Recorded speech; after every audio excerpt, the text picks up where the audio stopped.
बिस्मिल्लाहिर्रहमानिर्रहीम। अस्सलाम वालेकुम नाज़रीन, प्रोग्राम खबर की खबर के साथ मैं हूं आपका मेज़बान डॉक्टर बुलंद इकबाल। नाज़रीन, आज सबसे पहले हम बात करना चाहेंगे सेनेट इलेक्शंस के हवाले से भी, और उसके साथ साथ बात करेंगे PS 88 पर ज़िमनी इंतखाबात के हवाले से भी।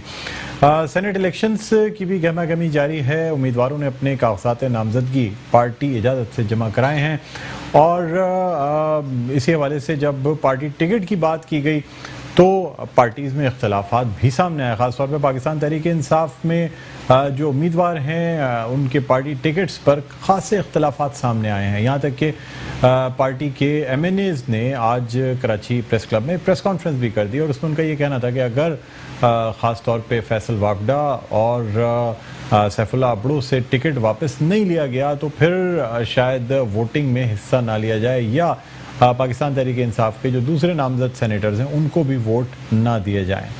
संगीन सूरत हाल है, यानी ख़ास तौर पे पाकिस्तान तहरीक इंसाफ सिंध और कराची में इख्तलाफात पाए जाते हैं मुख्तलिफ रहनुमाओं के दरमियान।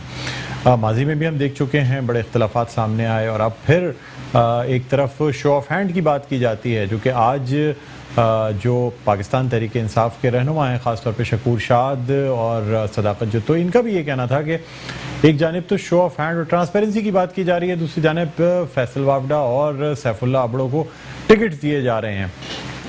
इन रहनुमाओं का ये भी कहना था कि इस तरह से यानी अगर ये टिकट्स वापस ना लिए गए या ये इख्तलाफात बरकरार रहे तो फिर पाकिस्तान तहरीक इंसाफ के रहनुमाओं को या सेनेटर्स को वोट नहीं दिया जाएगा। नाज़रीन, दूसरी जानिब मुत्तहिदा कौमी मूवमेंट पाकिस्तान ने भी अपने जो उम्मीदवार हैं, आज तमाम उम्मीदवारों ने जिनको सेनेट इलेक्शंस में इंतखाब लड़ने का टिकट दिया गया, सब ने अपने जो कागजात नामजदगी हैं वो जमा करा दिए हैं। और देखने ये होगा कि 2018 के इलेक्शंस में मुत्तहिदा कौमी मूवमेंट पाकिस्तान में कुछ इख्तलाफात की वजह से सेनेट इलेक्शंस में जितनी सीटें आनी चाहिए थी वो नहीं आ सकी थी। बहरहाल नाज़रीन, इसी हवाले से हम बात करेंगे। हमारे साथ इस वक्त ऑनलाइन मौजूद हैं रहनुमा मुत्तहिदा कौमी मूवमेंट पाकिस्तान और वफाकी वज़ीर बराए इंफॉर्मेशन टेक्नोलॉजी जनाब सैयद अमीनुल हक साहब। अस्सलाम वालेकुम सर, खुशामदीद कहते हैं प्रोग्राम खबर की खबर में। अमीन भाई, बहुत शुक्रिया आपने प्रोग्राम के लिए वक्त निकाला। सर, सेनेट इलेक्शंस की गहमा गहमी है, और दूसरी पार्टियों की तरह मुत्तहिदा कौमी मूवमेंट पाकिस्तान की जानिब से भी उम्मीदवारों ने अपने अपने कागजात नामजदगी जमा करा दिए हैं। सर, क्या देख रहे हैं, क्या समझते हैं इन सेनेट इलेक्शंस में मुत्तहिदा कौमी मूवमेंट पाकिस्तान कितनी सीट्स सिक्योर कर सकेगी सेनेट की?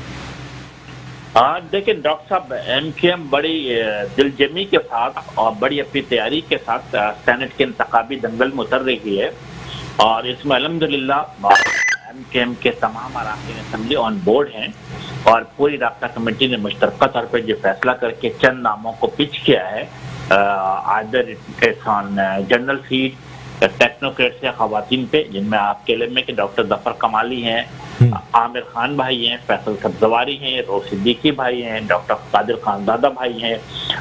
इसी तरीके से खवातीन में हमने सबीन गौरी हैं और खालिदा तैयबा जी को भी हमने नॉमिनेट किया हुआ है। ख्वाजा सैयद मंसूर भाई भी हैं और डॉक्टर शाहब इमाम भी इसमें मौजूद है। तो हमने तकरीबन 10 लोगों को नामजद किया है, और डेफिनेटली फिर इसका 1-2 दिन के अंदर पार्टी फैसला करेगी कि किन 2 उम्मीदवारों को बिलखसूस, बल्कि 3 में से किसी भी 2 को किया जाएगा। एक मेरा ख्याल है जनरल सीट जो MKM के 21 वोटों पे निकलती है वो तो 100% कन्फर्म इंशाअल्लाह ताला। इसी तरीके से PTI और GDA के साथ एक मज़ाकती अमल जारी है कि अगर जिसे कहते हैं कि टेक्नोक्रेट की सीट MKM को हासिल होती है तो खवातीन PTI के पास जाएगी, या अगर खवातीन की सीट MKM के पास आती है तो टेक्नोक्रेट मेरा ख्याल है PTI के पास जाएगी। तो इस पे मेरा ख्याल है कि बातचीत का अमल जारी है।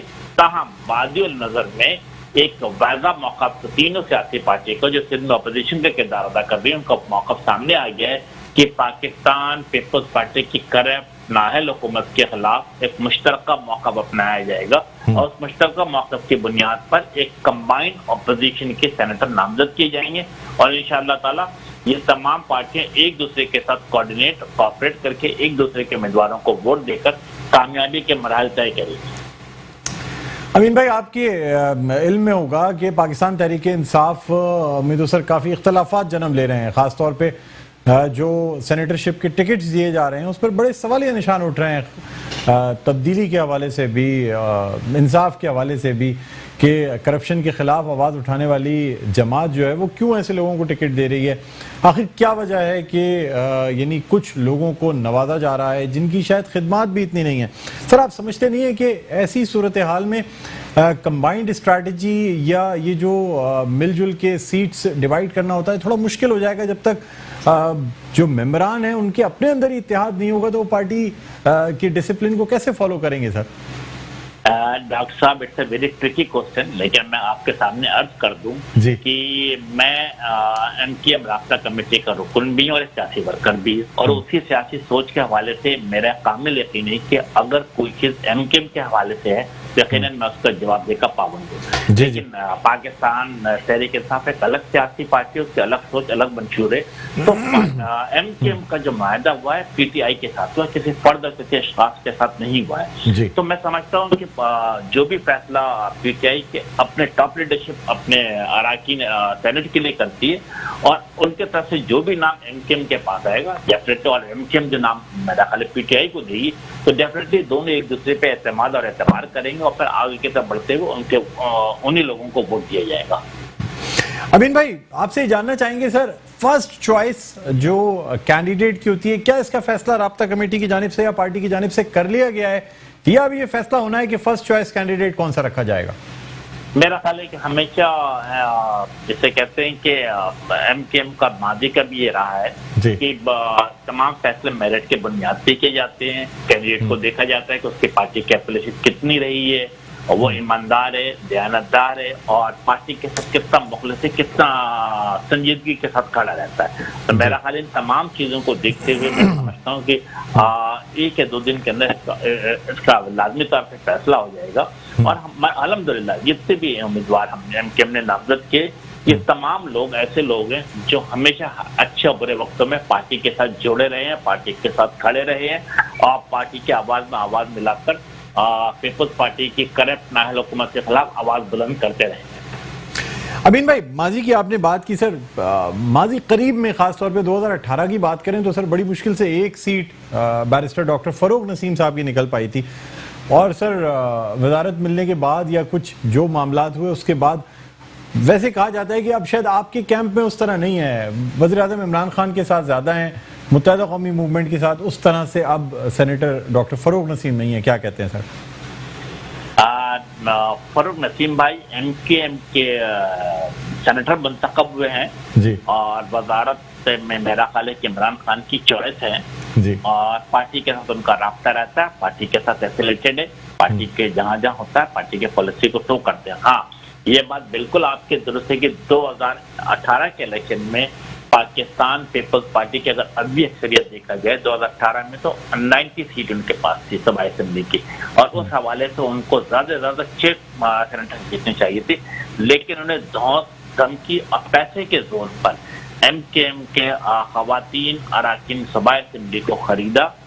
और आप सब ने, बल्कि आप जो मेट्रो टीवी मेरा ख्याल उसकी बहुत ही ईगल आइज होती है कराची के तमाम इश्यूज के ऊपर, आप सबके कैमरे में आज भी कलमबंद होगा कि हमारी 2 सभा असेंबली मेंबरान को सबाई वजीर साहब अपनी गाड़ी में बैठा कर लेकर आए, वोट डलवाया और पीछे के जिसे कहते हैं गेट से उन्हें बाहर निकाल दिया। इसके साथ साथ आपको डॉक्टर साहब, चूंकि आप पॉलिटिकल नजर भी गहरी रखते हैं, आपको याद होगा कि जब पिछले साल बल्कि 2018 मार्च के इलेक्शन से एक दिन पहले सीएम हाउस में खाना दिया जा रहा था, तो आप सबने देखा कि एक जो ठट्टा से हमारी सभा असेंबली की मेंबर थी वो अपने साथ 2 हमारे खवातीन मेंबरान को भी लेकर उस डिनर में पहुंची थी जी, और फिर उन्होंने तमाम चीजें फैसिलिटेट कराया और फिर आप सब लोगों ने देखा कि पाकिस्तान पीपल्स पार्टी जो जमहूरियत के दावेदार बनती है, जो जमहूरियत की चैंपियन बनती है, उसकी दागदार जमहूरी किरदार आपके सामने आया कि उसी खातून को जो पाकिस्तान जो एमकेएम पाकिस्तान की 3 दफा पहले भी एमपी मुंतखब हो चुकी थी और जिसने फैसिलिटेट का किरदार अदा किया था, उसे दोबारा सभा असेंबली में एमपी के तौर पर मुंतखब कर लिया गया। तो ये इंतहाई शर्मनाक अमल पाकिस्तान पीपल्स पार्टी का पाकिस्तान के अवाम के सामने आया कि बहुत धमकी और पैसे के जोर पर उन्होंने एमकेएम के अराकीन असेंबली को खरीदा गया। और आज फिर मैं समझता हूँ कि जो वज़ीर आला सिंध साहब ने कल जो बयान दिया कि हम 10 सीटें जीतने की पोजीशन में, तो मैं समझता हूँ कि इलेक्शन कमीशन ऑफ पाकिस्तान को फौरी तौर पे वज़ीर आला सिंध के बयान पे एक्शन लेना चाहिए, उनके खिलाफ कार्रवाई करनी चाहिए कि क्या ये धमकी के ज़र में नहीं आता, क्या ये पैसे और जोर जबरदस्ती के पॉलिसी में नहीं आता। मैं समझता हूँ कि इस तरह के ऐलानात और इस तरह की भड़क नहीं मारनी चाहिए। मुल्क में जमहूरी कल्चर को फरोग देने के लिए जरूरी है कि हर आदमी अपने अपने विल और अपनी पार्टी पॉलिसी के मुताबिक वोट दे। अमीन भाई, आपसे जानना चाहूंगा कि अब आइडेंटिफाइबल बैलेट की जब बात की जाती है, और जाहिर सी बात है मेंबरान की अपनी भी राय हो सकती है सर, किसी खास सेनेटर को अगर वो वोट ना देना चाहें तो उस सूरत में जाहिर सी बात है अगर नहीं दिया जा रहा वोट तो वो फ्लोर क्रॉसिंग भी नहीं कहलाएगी, वो हॉर्स ट्रेडिंग भी नहीं कहलाएगी। लेकिन सर सिर्फ वोटों का खरीदना नहीं, लेकिन अगर उम्मीदवार अपनी मर्जी से, या अगर आपकी पार्टी में भी ऐसा होता है कि आपको आइडेंटिफाइबल बैलेट पे जाना पड़ता है, तो सर क्या कोई अगर रुकन किसी आपके उम्मीदवार को वोट ना दे तो फिर क्या उसके खिलाफ कार्रवाई की जाएगी, उसकी रुकनियत मुअत्तल की जाएगी? डॉक्टर साहब, मैं समझता हूँ कि जो पिछले 70 साल तारीख रही है, और मैं समझता हूँ कि 2-3 दर्जन से ज्यादा ऐसे सेनेटर मंतखब हुए हैं जिनका वोट बैंक नहीं था, लेकिन वो पैसे के जोर पे मंतखब हुए। तो ये जमहूरी कल्चर में एक बड़ा मेरा ख्याल है कि ब्लैक स्पॉट है। लेकिन जो आपने सवाल पूछा कि जमीर की आवाज, आपके कहने का मकसद था, मैं किसी पे नहीं रखता बल्कि मैं अपने आप पे रख लेता हूँ। अमीनुल हक MKM पाकिस्तान के वोटों से मंतखब हुआ, MKM के मंशूर के साथ मंतखब हुआ, अवाम ने उसे पतंग के निशान पे वोट दिया। अगर मैं बहुत बड़ा जैसे कहते बाज़मीर हूँ और पार्टी के पॉलिसी से हटकर मैं समझता हूँ किसी को वोट देना है, तो होना कैसे, मुझे राब्ता कमेटी के टेबल पे पहले रिजिग्नेशन सबमिट करना चाहिए और बाज़मीर बन जाए। अगर ऐसा नहीं करता हूं तो इसका मतलब ये है कि मेरा पॉकेट गर्म करने की कोशिश की गई है। इसलिए लाजमी तौर पे अगर किसी को बहुत ज्यादा बादमीर बनना है तो पहले वो पार्टी के टेबल के ऊपर लीडरशिप के सामने अपना रिजिग्नेशन सबमिट करे, दोबारा बाई इलेक्शन में जाए, जीत कर आता है तो आजाद हैसियत से जिसको चाहे वोट दे। तो बिल्कुल MKM had an eagle eyes on all our MPs, हमारे तमाम even MPs and MNs both, जैसे मैं भी शामिल हूँ। मैं समझता हूं कि जो पार्टी की पॉलिसी होनी चाहिए, जो अवाम की सोच होनी चाहिए, जो पार्टी कारकुनान की सोच होनी चाहिए, उसके मुताबिक हमारे अराकीन मुंतखब असेंबली को चलना चाहिए। सर, आपके इल्म में कोई सॉफ्टवेयर भी लाया जा रहा है कि जिससे यानी आइडेंटिफाइबल बैलेट की तो और बात, पैटर्न ऑफ वोटिंग से भी अंदाजा लगा लिया जाएगा कि उम्मीदवार ने तमाम वोट्स अपनी पार्टी के हिसाब से दिए हैं या नहीं दिए हैं? क्या ये बात दुरुस्त है सर? मेरा ख्याल है कि ऐसा कोई सॉफ्टवेयर नहीं है, लेकिन पैटर्न के हिसाब से मेरा ख्याल है कि जो लोग वोटिंग कराते रहे हैं, इलेक्शन लड़ाते रहे हैं, उनको पैटर्न के हिसाब से पता लग जाता है कि किन 2-3 वोटरों ने वोट खराब किया है। इससे तो आइडेंटिफाई तो टॉप लीडरशिप हो जाती है। लेकिन वेरी सिंपल चीज है ना कि जिस तरह मैं और आप जब इलेक्शन में वोट देने जाते हैं तो एक काउंटर स्लिप पे मैं भी साइन करता हूँ और एक काउंटर स्लिप मुझे दे दिया और एक मेरा ख्याल इलेक्शन कमीशन ऑफ पाकिस्तान के पास रह जाता है। मेरा ख्याल है कि अगर इसी तरीके से कर लिया जाए, दोनों की नंबरिंग सेम कर ली जाए, और अगर पार्टी लीडरशिप समझती है किसी के बारे में, इवन मैं अपने आप को पेश कर देता हूँ कि अगर अमीनुल हक के बारे में मालूम करना चाहती है कि मैंने वोट किधर दिया, तो मेरा ख्याल है पार्टी लीडरशिप का ये हक बनता है कि उसको चेक करे और अंदाजा लगाए कि अमीनुल हक ने पार्टी पॉलिसी को फॉलो किया या नहीं किया। तो अगर मैं अपने आप पे लागू कर रहा हूं तो मैं समझता हूं कि मेरे तमाम अराकीन सूबाई कौमी असेंबली पे भी लागू होना चाहिए। सर, आपसे कानूनी नुक्ता जानना चाहूंगा, बहैसियत आप मेंबर पार्लियामेंट भी हैं, फिर वफाकी वजीर भी हैं। सर, मुझे ये बताइएगा कि ये जो आइडेंटिफाइबल बैलेट की बात की जा रही है, तो इसमें कोई नंबर ऑफ कैंडिडेट्स की कोई कैद है, या अगर पार्टी चाहे और तमाम कैंडिडेट्स के बैलेट्स को आइडेंटिफाई करने के लिए कह दे तो इलेक्शन कमीशन ऑफ पाकिस्तान जो है वो मजबूर होगा कि वो तमाम कैंडिडेट्स के जो वोट्स हैं वो शो कर दे? मेरा ख्याल है कि देखिए, कम अज कम कुछ नहीं तो पार्टी के टॉप से बना दिया कि पार्टी के हेड को कम अज कम ये इख्तियार मिलना चाहिए कि वो जब चाहे, जिस वक्त चाहे, किसी भी रुकन असेंबली का बैलेट, काउंटर बैलेट चेक कर सकता है। इसमें इजी बात है कि उसका सिग्नेचर होगा, साइन होगा, वो किसको वोट देता पता लगता है। इसी तरीके से मेरा ख्याल है कि जहां पर इसके अंदर एक एडवांटेज ये भी होता है कि प्रायोरिटी 1, प्रायोरिटी 2, प्रायोरिटी 3 भी होती है, तो मेरा ख्याल है वो भी उसमें वाज़ेह तौर पर नजर आ जाएगा कि क्या है क्या नहीं। तो मैं समझता हूँ कि बड़ा अच्छे तरीके से आज पूरे पाकिस्तान में माहौल बन रहा है। पिछले हफ्ते जो मेरा हाल वीडियो क्लिप हमने देखा कि लोगों को नोटों की गड्डी दी जा रही थी। एक तरफ तो देखें डॉक्टर साहब, बड़ा अफसोस हो रहा था जब पहले दिन ये मामला चल रहे थे, तो तस्वीर का एक रुख देखा जा रहा था कि अराकीन सभा असेंबली पैसे ले रहे हैं। तस्वीर का दूसरा रुख नहीं देखा जा रहा था कि वो कौन से सेनेटर थे, कौन से पॉलिटिकल पार्टी से ताल्लुक रखते थे जिनके सेनेटर मुंतखब हुए। इसका मतलब अगर हम देखते हैं तो सिंध में भी पाकिस्तान पीपल्स पार्टी सर फहरिस्त नजर आती है और केपीके में भी। इसका मतलब जरदारी साहब का जोर जबरदस्ती और पैसा चल रहा था। केपीके में भी 2 सेनेटर अलग से मुंतखब हो गए और सेम कंडीशन इट्स हैपेन इन कराची कि कराची में भी अदवी अक्सरियत के बरखिलाफ ज्यादा सेनेटर मुंतखब हुए। तो इसका मतलब है कि उन लोगों को भी कान पकड़ने चाहिए, उन सेनेटरों को भी नाअहल करार देना चाहिए जो पैसे के जोर पर मुंतखब होते हैं। सर, ये भी आपसे जानना चाहेंगे कि ये केपीके और सिंध में खास तौर पे, यानी ये जो चीज़ें आपने कही कि हॉर्स ट्रेडिंग या मेंबरान को अपनी तरफ करना, सर आप क्या समझते हैं, क्या इस वजह से कि यहाँ कम वोटों पे सेनेटर बन जाते हैं? क्योंकि सर आम लोग सेनेट के इलेक्शंस बड़े कॉम्प्लिकेटेड होते हैं, यानी लोग ये नहीं समझते तमाम सूबों की बराबर नुमाइंदगी, हालांकि मुख्तलिफ सूबों की सीटों की तादाद में बड़ा फर्क है, जमीन आसमान का फर्क है। यही वजह है कि केपीके में बहुत कम वोट्स पे जो है वो एक सेनेट की सीट जीती जा सकती है। उसके बरक्स पंजाब में बड़े वोट्स चाहिए जो कि खरीदे जाने में बहुत मुश्किल है। क्या कहेंगे सर आप? बिल्कुल, मैं आपकी इस बात से 100% एग्री करता हूँ। गालिबन पंजाब में if I am not wrong 44 वोटों पे सेनेटर मुंतखब होता है और उसके बाद नंबर 2 पे सिंध आता है जो 21 वोटों में मुंतखब होता है। और मेरा ख्याल है कि इसीलिए हम देखते हैं कि केपीके और बलूचिस्तान जहाँ पे कम तादाद में लोग होते हैं, अगर हम माजी में देखते हैं 80 की दहाई देख लें, 90 की दहाई देख लें, तो हमें नजर आता है कि बड़े बड़े नाम है, गुलजार फैमिली, गुलजार एंड कंपनी है, इसी तरीके से बड़े सरदार हैं, उनको देखा जाए तो मेरा ख्याल है कि पूरी की फैमिली मुंतखब होते चली आ रही है। इसी तरह पाटा के एरियाज को देखते हैं। लेकिन सिंध में मेरा ख्याल है पिछली दफा 2018 के इलेक्शन में जिसे कहते हैं कि पाकिस्तान पीपल्स पार्टी ने खुलेआम तरीके से हॉर्स ट्रेडिंग की है और जिसे कहते हैं कि बड़े ऑर्गेनाइज और सिस्टमेटिक तरीके से एमकेएम को दीवार से लगाकर अपने 2 एक्स्ट्रा सेनेटर को मुंतखब कराया। तो मैं तो समझता हूँ कि इलेक्शन कमीशन ऑफ पाकिस्तान ने अगर 2018 में एक्शन नहीं लिया, अभी भी वो लोग सेनेटर मौजूद है, तो उनके खिलाफ मेरा ख्याल है कि इन्वेस्टिगेशन होना चाहिए और if it is proof then उनके खिलाफ कार्रवाई भी होनी चाहिए।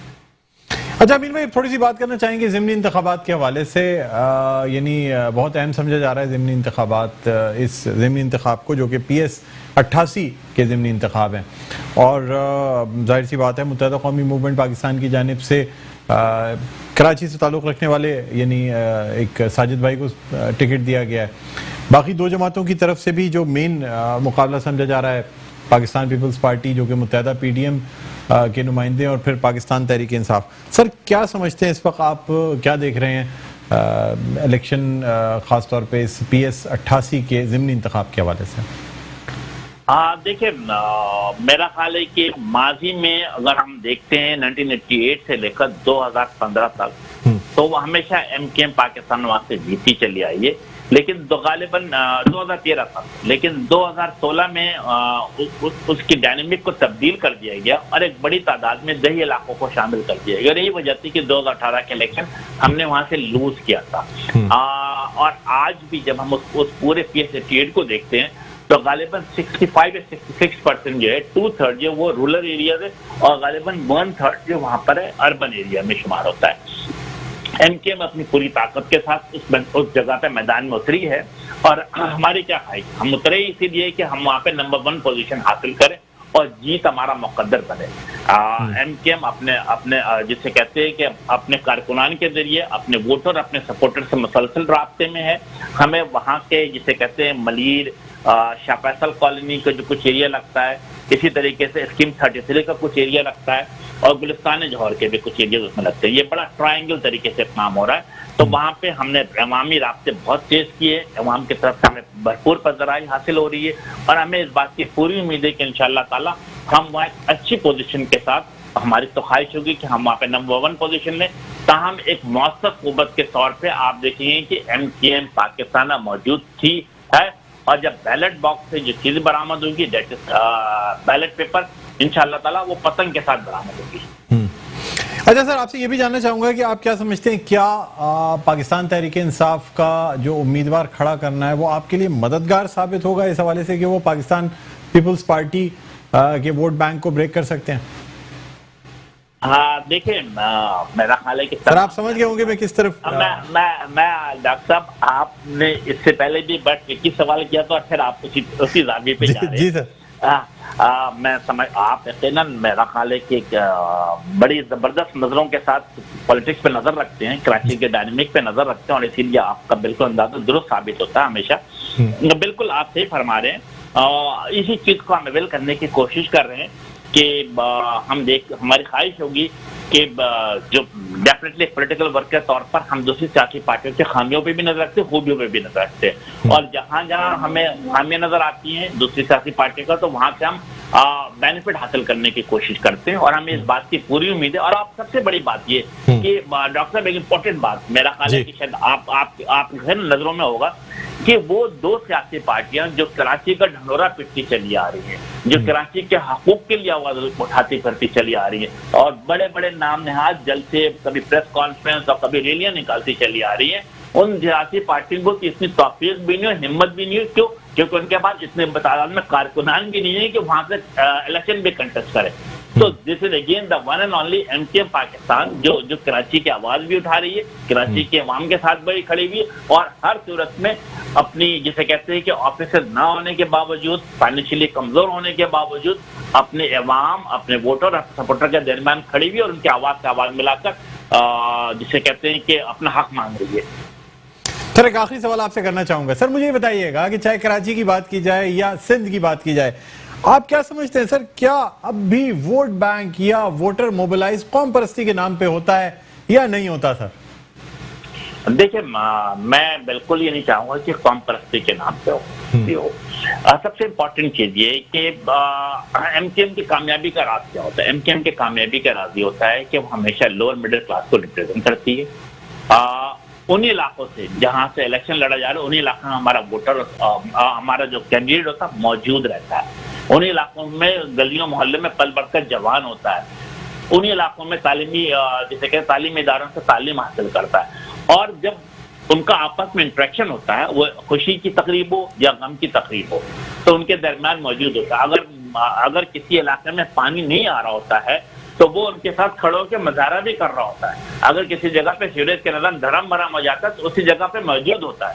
यही वजह है कि एमकेएम पिछले 3 दहाइयों से कामयाबी हासिल करती चली आ रही है। क्यों? क्योंकि हम अवाम के मसाइल हल करने के ख़्वाह रहते हैं, हम अवाम के आवाज में आवाज मिलाकर उनके मसाइल को उजागर करते हैं, और इसीलिए हमेशा कराची के अवाम में, हैदराबाद के अवाम में और शहरी सिंध के अवाम एमकेएम पर एतमाद और एतबार करते चले आए हैं। ठीक है सर, बहुत शुक्रिया, आपने प्रोग्राम के लिए वक्त निकाला। अमीन भाई हमारे साथ थे, रहनुमा मुत्तहिदा कौमी मूवमेंट पाकिस्तान, और वफाकी वज़ीर बराए इंफॉर्मेशन टेक्नोलॉजी सैयद अमीनुल्लाह। नाज़रीन एक छोटा सा वक्फे के बाद दोबारा आपकी खिदमत में हाजिर होते हैं। देखते रहिए प्रोग्राम खबर की खबर। नाज़रीन वेलकम बैक, एक दफ़ा फिर आपको खुशामदीद कहते हैं प्रोग्राम में खबर की खबर। मैं हूं आपका मेज़बान डॉक्टर बुलंद इकबाल। नाज़रीन अब हम कुछ बात करना चाहेंगे तजावुज़ात के ख़िलाफ़ जो ऑपरेशन चल रहा है उसके हवाले से। कुछ गुज़िश्ता दिनों पहले जो है वो महमूदाबाद नाले पर ऑपरेशन किया गया, दोरोया रोड बहाल की गई और तजावुज़ात का ख़ात्मा किया गया। इस वक्त दावे ये किए जा रहे हैं कि बारिश से पहले पहले इन ऑपरेशंस को मुकम्मल कर लिया जाएगा। उसके बाद सेकंड फेज़ में अब जो कराची का एक और बहुत ही अहम नाला है, जो कि कराची में जब बारिश होती है तो निकासी आप का सबब बनता है, जो बारिश के पानी के लिए ख़ास तौर पे। वैसे भी इसमें सिर्फ स्टॉर्म वाटर ड्रेनेज के तो नहीं कह सकते, आम दिनों में भी ये नाला जो है चल रहा होता है। गुजर नाले पे जो है इस वक्त तो ऑपरेशन किया जा रहा है। माजी में भी कई किलोमीटर्स, कई दफ़ा ये जो तजावुज़ात हैं इन्हें हटाया गया है, मिसमार किया गया है, पूरे नाले को वागुजार कराया गया है, लेकिन फिर भी बड़े मुनज़्ज़म तरीक़े से इस पर लोग आबाद करा दिए जाते हैं। या फिर कराची एक बड़ा शहर है, बड़े लोग बसते हैं, ज़मीन की कमी होती है, और चूँकि ये नाले शहर के बीचों बीच से गुजरते हैं इसलिए बाकायदा ज़मीन की ख़रीदो फ़रोख्त भी होती है। यहाँ पे अनऑथराइज्ड लोगों को बसाया भी जाता है। पिस्ते बेचारे वो गरीब लोग हैं जो अपनी पूरी जमा पूंजी लगाकर अपना एक घर बनाते हैं, लेकिन मौसम के साथ साथ उन्हें पता चलता है कि ये छत उनके सर पर रहेगी नहीं। इसी वाले से आज नायब अमीर जमात इस्लामी कराची उसामा रज़ी साहब ने जो है ना आज एक एहतजाज भी किया और उन तमाम मुतासरीन के हक़ में ये एहतजाज किया गया जिनको कि गुजरनाला से बेदखल किया गया है, बेघर किया गया है। इस वक्त हमारे साथ ऑनलाइन मौजूद हैं नायब अमीर जमात इस्लामी कराची जनाब उसामा रज़ी साहब। अस्सलाम वालेकुम सर, खुश आमदीद कहते हैं प्रोग्राम खबर की खबर में। वालेकुम अस्सलाम, बहुत शुक्रिया आपका जी। उसामा भाई क्या कहते हैं सर, ये जो तजावुज़ात हटाई जा रही हैं, जाहिर सी बात है अनऑथराइज्ड लोग मौजूद थे और इस वक्त कराची शहर को डूबने से बचाने के लिए नालों की सफाई बहुत ज़रूरी है। अगर इन नालों को चौड़ा ना किया गया, तजावुज़ात ना हटाई गई तो सर फिर गुज़िश्ता बरस जिस तरह बारिश में पूरा शहर डूब गया था वही सूरत हाल होगी। क्या कहते हैं आप? जी, बिस्मिल्लाहिर्रहमानिर्रहीम। देखिए डॉक्टर साहब, मसला ये है कि नाजायज तजावुज़ात की हिमायत तो जाहिर है कोई भी नहीं करता, ना करनी चाहिए, लेकिन हर काम का एक तरीका होता है और जो भी इंसान हैं, अवाम हैं, रहने बसने वाले लोग हैं, उनकी अपनी एक इज्जत है, उनका एहतराम है और उनकी ज़िंदगी की बुनियादी ज़रूरियात हैं जिनको पूरा करना हुकूमत वक्त की अव्वलीन जिम्मेदारी है। लेकिन वो ये करने के बजाय अगर बहुत ही भोंडे अंदाज में और इंसानों को हकीर और जानवरों से बदतर समझते हुए एक नादिरशाही अहकामात और इक़दामात और अंदाज इख्तियार कर लें तो ये एक जालिमाना कार्रवाई है। ये जो हम कह रहे हैं कि अनऑथराइज्ड वो वहाँ पे आबाद है, ऐसा नहीं है। उन सब लोगों को गवर्नमेंट की तरफ से लीज दी गई है और लीज का मतलब यह है कि गवर्नमेंट ने उनको वहाँ पे रिहाइश के हुकूक दिए हैं, जिसके उन्होंने चालान जमा कराए हैं, जिसके उन्होंने पैसे अदा किए हैं गवर्नमेंट। लेकिन गवर्नमेंट ने एक बहुत ही सफाकाना तर्ज अमल इख्तियार करते हुए बहुत ही ज्यादा बेहंगम बदनज़मी पर मबनी और कोई इनका पता नहीं है कि ये कौन उसके अंदर फोकल पर्सन है जो इन इक़दामात को कर रहा है और कौन इन तमाम चीजों का जिम्मेदार है। हो ये रहा है कि वो एक दिन आते हैं वहाँ पे और गुजर नाला के दोनों तरफ 120 गज के ऊपर निशान लगा के चले जाते हैं। दूसरे दिन दूसरी पार्टी आती है, वो 80 गज के ऊपर निशान लगा के चली जाती है। तीसरे दिन तीसरी पार्टी आती है, वो 120 गज के ऊपर, वो कोई 200 गज के ऊपर निशान लगा के चला जाता है और ये कह दिया जाता है कि अब ये यहाँ से खत्म कर दिया जाएगा। भाई, अगर आप ने उनको मालिकाना हुकूक दिए हैं और नहीं भी दिए हैं, वो सर छुपाने की उनको जगह नहीं है, पाकिस्तान के शहरी हैं, तो आप अगर उनको वहां से बेदखल कर रहे हैं, बेघर कर रहे हैं, तो आपके फराइज में शामिल है कि आप उनको मुतबादिल जगह सर छुपाने की दें। वो गरीब लोग हैं, उनके पास इतने वसाइल नहीं है, वो सड़क पे आ जाएंगे। लिहाजा उन्होंने ये काम करने के बजाय बस एक शाहाना अहकामात है, अंदाज है और वो ऐसा लग रहा है जैसे कि कोई साम्राज्य कुव्वतें हैं कि जो अपने गुलामों को जो है वो ट्रीट कर रही हैं। इस अंदाज में हमने आज हुकूमत से, इंतजामिया से बात करने की कोशिश की कि आप इनके साथ इस तरह का सलूक ना करें और आपका कोई नज़्म सब खुद सामने नहीं आ रहा। सूरत हाल ये थी कि डिप्टी कमिश्नर जो है वो बात करने को तैयार नहीं है। जिला बस्ती के डिप्टी कमिश्नर मुस्तकिल गैर जिम्मेदाराना तर्ज अमल का मुजाहरा कर रहे हैं। वो कोई नज़्म ज़ब्त और कोई रास्ते का काम उनकी तरफ से नहीं होता। वो किसी को मुतमईन नहीं करते, वो अपने आप को किसी को जवाब से नहीं समझ रहे और वो किसी से मुलाकात के रवादार नहीं है। उनको फोन करो तो फोन अटेंड नहीं होता, उनका सेक्रेटरी तक फोन अटेंड नहीं करता। तो वो क्या है, यहाँ के नवाब हैं, बादशाह हैं, वो कौन सी अफसरी दिखा रहे हैं? यहाँ पे लोग हैं, बेघर बेसहारा इंसान हैं, लोग उनसे बात करने जाते हैं और वो बात करने के लिए दस्तयाब नहीं है लोगों को। ये क्या तरीका है? ये पाकिस्तान है क्या है ये? और ऐसे डिप्टी कमिश्नर कराची के अंदर लगा दिए गए हैं। उसामा भाई, इस हवाले से सर उसामा भाई, बात यह है कि बात तो ये की जाती है ना कि सुप्रीम कोर्ट के अहकामात पर अमल किया जा रहा है। अगर लीज मौजूद है तो क्या इस हवाले से कोई कमेटी बना के अदालत का दरवाज़ा खटखटाया गया? अगर कागजात मौजूद हैं तो इंसाफ लेने के लिए अदालत का रुख किया गया या नहीं किया गया?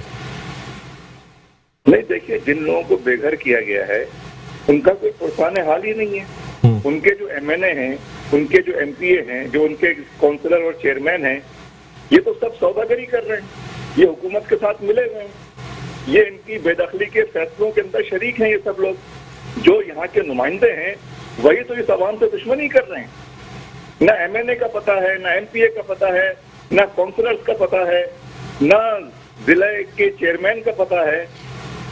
बेसहारा इंसान है, औरतें हैं, बच्चे हैं, और इस कदर अजियत के अंदर हैं, इस कदर एक नफ्सियाती तौर पे उनको झटके दिए जा रहे हैं कि कोई पूछने वाला नहीं है।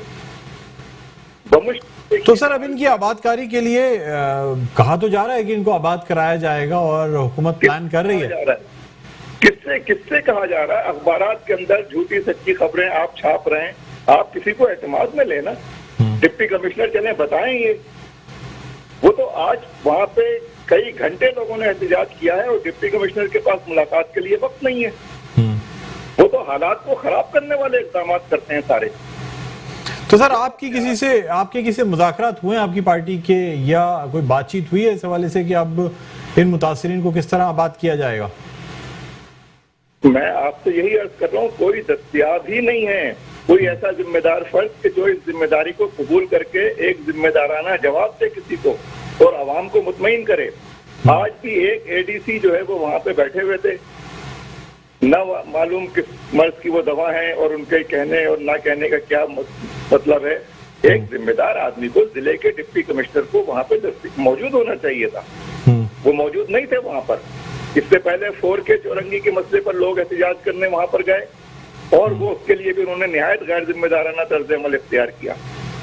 उन्हें कोऑर्डिनेट करना चाहिए, ये उनका जिला है, उनकी जिम्मेदारी बनती है। और इससे ज्यादा जिम्मेदारी यहाँ के एमएनए की बनती है। गुजर नाले पे 2-3 एमएनए लगते हैं और 3 से ज्यादा एमपीए आते हैं।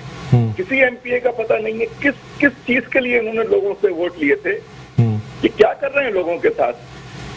कोई मैं आपसे डॉक्टर साहब बता रहा हूँ कि उनका हाल देख के रोना, उनकी आप कैफियत देखें। बीमार लोग हैं जिनके पास इलाज नहीं है, जिनके बच्चों के पास तालीम नहीं है, जिनके पैरों में जूतियां नहीं थी, कोई उनका पुरसाने हाल नहीं है। तो सर मतलब जमात इस्लामी क्या चाहती है कि इनको जो है वो जाहिर सी बात है पक्के पेपर्स हैं तो उनको आबाद किया जाए, लेकिन तजावुजात हटाने का जो अमल है सर वो तो जारी रहना चाहिए ना, ताकि कम से कम। हम वहां पर ये उनसे बात करने गए थे कि जो माकूल आपके फैसले हैं आप उसको सामने लाइए। आप बताइए कि आप 200 गज ज्यादा जमीन जो है वो साफ कर रहे हैं, 100 गज कर रहे हैं, 80 गज कर रहे हैं, कितनी की जरूरत है, आप कितनी कर रहे हैं, या आप नई आबादकारी के यहाँ पे कोई माफिया काम कर रही है। जिन लोगों के पास लीज है, जिन लोगों के पास लीज नहीं है, उनको आप मुतबादिल क्या फराहम कर रहे हैं। कोई एक आदमी उसको कम्युनिकेट करे ना भाई। बिल्कुल। वरना अगर आप कम्युनिकेट कर रहे हो तो लोग कोई पागल थोड़ी है कि वहां पर एहतजाज करेंगे। अगर किसी के दिल कोई फांस चुभी है तभी तो वो चीख रहा है ना। लेकिन इनका तर्ज अमल वही, ये चूंकि सारा स्ट्रक्चर अंग्रेजों की विरासत का स्ट्रक्चर है, ये इंसानों को गुलाम से बदतर समझते हैं। ये देही इलाकों से पता नहीं कहां से उठ के आते हैं और ये हारियों की तरह यहाँ पे शहरी लोगों को भी ट्रीट कर रहे हैं। क्या है, कुछ समझ में नहीं आ रहा कि ये चाहते क्या, इनका ये किसी माकूल तरीके से ये बिहेव क्यों नहीं करते। ठीक है सर। उसामा भाई बहुत शुक्रिया, आपने प्रोग्राम के लिए वक्त निकाला। नाजरीन, नायब अमीर जमात इस्लामी कराची उसामा रईस साहब हमारे साथ ऑनलाइन मौजूद थे। उनका कहना यह था कि इन लोगों के दुखों का मदावा होना चाहिए और कोई ना कोई मुतबादिल जगह इन्हें फराम करनी चाहिए, चाहे जिस कदर ये जिस ज़मीन पर रह रहे थे चाहे उससे छोटा ही प्लॉट या घर क्यों ना दिया जाए, लेकिन कम से कम इन्हें आबाद ज़रूर करना चाहिए। बहरहाल नाज़रीन, अब हम कुछ बात करना चाहेंगे PSL सीज़न 6 के हवाले से। आपको बताते चलें कि कराची में अब नेट प्रैक्टिस का जहां आगाज़ हो गया है, पेशावर दलमी की टीम ने आज नेट प्रैक्टिस की, लेकिन उसके साथ साथ कराची के शहरियों की दुश्वारियों में का जो आगाज़ है वो भी हो गया है। आज तकरीबन दोपहर के 12 बजे से ही शहर का जो ट्रैफिक है वो बिल्कुल आउट ऑफ कंट्रोल रहा। मुख्तलिफ शाहराहें जो हैं वो बम्पर टू बम्पर ट्रैफिक चलता रहा। रश का ये आलम था कि कराची के 2 बड़े अस्पताल जो हैं उसकी जो सड़क है, जो शाहराह है, उस पर एम्बुलेंसेस को भी जाने के लिए रास्ता नहीं मिल रहा था। और ख़ास तौर पे एक ऐसे शहर में जिसकी आबादी इतनी बढ़ती जा रही है और तकरीबन आधे कराची को इन शाहराहों से गुजर के जाना पड़ता है। ऐसी सूरत में बग़ैर किसी इत्तला के ये तमाम रोड जो हैं जो उनको बंद कर देना, आम ट्रैफिक के लिए बंद कर देना और अस्पतालों को दुश्वारी हो जाना बड़ा अलमिया है, बड़ा सवालिया निशान उठते हैं कि आखिर ये PSL वैसे तो लोगों के लिए, शायकीन क्रिकेट के लिए बड़ी खुशाइन बात है और कराची में इंटरनेशनल क्रिकेट भी बहाल हो रही है, लेकिन उसके साथ साथ लोगों को जो परेशानी, जो तकालीफ होती हैं उनको भी देखना चाहिए।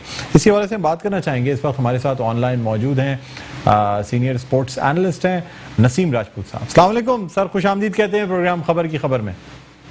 सलाम डॉक्टर साहब। नसीम भाई क्या कहते हैं सर, PSL जहां शायकीन क्रिकेट के लिए बहुत ज़्यादा उम्मीदें, खुशियां लेकर आता है, एक तफरी की सूरत लेकर आता है, वहीं सर आम शहरियों के लिए बड़ी मुश्किल परेशानी हो जाती है ट्रैफिक जैम और रोड क्लोजर की वजह से। बिल्कुल सही कह रहे हैं आप डॉक्टर साहब के पूरे शहर पे असर पड़ता है। कराची में ट्रैफिक का जो आलम है, अगर कोई एक हिस्सा ब्लॉक हो जाए या बंद कर दिया जाए तो उसका असर जो है वो पता चलता है मशरिक से लेकर मगरिब तक पड़ता है और तमाम जगहों पे उसके असरात दिखाई देते हैं क्योंकि लोग मुख्तलिफ रास्ते इख्तियार करते हैं। देखिए इस सिलसिले में अब ये एक रूटीन बनती जा रही है अल्हम्दुलिल्लाह। पाकिस्तान में इंटरनेशनल क्रिकेट का आबाद होना, इवेंट का होना, तो कहीं ना कहीं अब शायद सोचना पड़ेगा हमारी मैनेजमेंट को कि हम कहाँ रिलीफ दे सकते हैं और कहाँ हम अपनी सिक्योरिटी को सख्त कर सकते हैं। जैसे अगर टीमें होटल से ग्राउंड आ रही हैं और उस वक्त बंद किया जाता है तो ये एक लॉजिक समझ में आती है कि एक बड़ा रास्ता है जिसको कवर कर रहे हैं, लेकिन अगर टीमें स्टेडियम में आ गई हैं और चारों तरफ से स्टेडियम को कॉर्डन ऑफ कर दिया गया तो जो अगर हमारी एजेंसी ज्यादा बेहतर समझती हैं, क्योंकि इन्हीं की वजह से पाकिस्तान में इंटरनेशनल क्रिकेट वापस आई है, अब ये कहाँ पे अवाम को रिलीफ मिल सकता है, लेकिन एट द सेम टाइम हम कोई चांस नहीं ले सकते।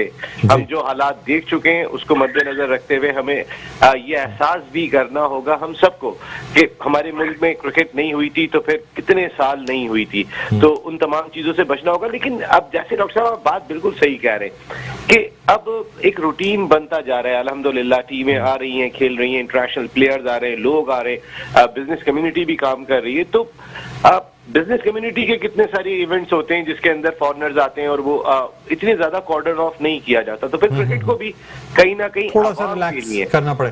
मुझे नसीम भाई ये बताएं कि इफ्तिताई तकरीब के हवाले से क्या कहते हैं सर। रिकॉर्डेड इफ्तिताई तकरीब जो सबसे बड़ा चार्म होता है किसी भी टूर्नामेंट का, चाहे 25% तमाशाई देख लेते, आप क्या कहेंगे सर? देखिए बिल्कुल चार्म होता है, और अगर वो बात कर रहे हैं कि ये इस्लामाबाद की तरफ से आया है, NDMA की जानिब से आया है ये फैसला कि यहाँ पर नहीं हो सकती, तो अब ये तो आप लोग जरा पॉलिटिकल काम भी करते हैं तो डॉक्टर साहब आप ज्यादा बेहतर समझ सकते हैं, लेकिन यहाँ पे कराई जा सकती थी। इवेंट हो रहे हैं यहाँ पर, कोरोना SOPs का ख्याल करना और इंटरनेशनली इसका एक मुस्बत पैगाम भेजना भी हमारी जिम्मेदारियों में शामिल है, इसमें कोई शुबा नहीं है। लेकिन हम रिकॉर्डिंग बाहर करवा रहे हैं, यहाँ पे चला रहे हैं, फिर आपने जब ये पहली मरतबा खबर आई थी कि तुर्की के अंदर ये इब्तिदाई तकरीब की तैयारियां हो रही है और यहाँ पे सिर्फ नशर किया जाएगा, यहाँ सिर्फ पहला मैच खेला जाएगा, तो उसके बाद मीडिया ने मुख्तलिफ बातें की थी, जिसके बाद पाकिस्तान क्रिकेट बोर्ड का प्रॉपर एक वर्जन सामने आया कि ऐसा नहीं है कि पूरी तकरीब वहां पर हो रही है। जो नेशनल मेन स्टेडियम के अंदर ही जो NCA का ग्राउंड है वहां पर ये एक तकरीब भी रखेंगे, इब्तिदाई तकरीब जो उनका प्लान हो रहा है। कहने का मकसद ये कि शायद वो एक प्रेशर डेवलप हुआ था जिसकी वजह से उन्होंने एक मुख्तसर सा प्लान रखा है, वरना बार बार वो ये कह रहे हैं स्टेट ऑफ द आर्ट तकरीब होगी और जो उन्होंने वहां पे रिकॉर्ड किया उसको जिस अंदाज। नसीम भाई वक्त महदूद है सर, एक बात आपसे जानना चाहूंगा, आपको याद होगा पिछली इफ्तिताई तकरीब थी, हम मौजूद थे वहां पे, आप भी मौजूद थे सर, बड़ा डिसअपॉइंटिंग किस्म की परफॉर्मेंस देखने में आई थी और उसके बाद तवक्को की जा रही थी कि सर शायद आप PCB जो है ना वो इस किस्म की इफ्तिताई तकरीब की ये जो चीजें ये अपने सर ना ले। क्या कहेंगे आप? मुख्तसर जवाब चाहूंगा सर।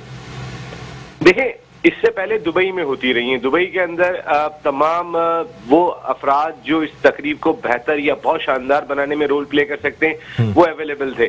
शायद पाकिस्तान में उस तरह अवेलेबल नहीं थे। लोग तो आ गए लेकिन ऑर्गेनाइज करने के लिए हमने पाकिस्तानियों की खिदमत हासिल गई थी और पाकिस्तान क्रिकेट बोर्ड का शायद वो तजुर्बा इतना बेहतर नहीं रहा। इस वजह से उन्होंने एक मरतबा फिर पाकिस्तान से बाहर का रुख किया है ताकि वो जो एक तनकीद बहुत ज्यादा हुई थी सीजन 5 में शायद उससे बचने की कोशिश की गई है। देखिए लेकिन ये क्रिकेट ऐसी चीज है, नसीबुल लाल का गाना आया तो शुरू में बहुत क्रिटिसाइज हुआ। बड़ी बात है, आपको बताऊं ये बहुत हिट होगा और जिस तरह माजी के गाने हिट हुए क्योंकि PSL इटसेल्फ इतनी बड़ी प्रोडक्ट है, वो हर चीज को संभाल लेती है। बिल्कुल बिल्कुल, बहुत शुक्रिया नसीम राजपूत साहब, आपने हमारे प्रोग्राम के वक्त निकाला। नाजरीन अब देखना ये होगा कि ये जो क्रिकेट और PSL का फीवर जो अब जिसका आगाज़ होगा और थोड़ी बहुत परेशानियां हो रही हैं, लेकिन अगर चीज़ों को थोड़ा बेहतर मैनेज कर लिया जाए तो शायद शायकीन क्रिकेट भी खुश हो जाएं और कराची के जो आम शहरी हैं उनको भी इतनी दिक्कत या इतनी परेशानी ना हो। नाज़रीन इसी के साथ प्रोग्राम का वक्त अपने ख़िताम पर पहुँचता है। मुझे बुलंद इकबाल को इजाज़त दीजिए, अपना बहुत ख्याल रखिएगा। अल्लाह हाफ़िज़।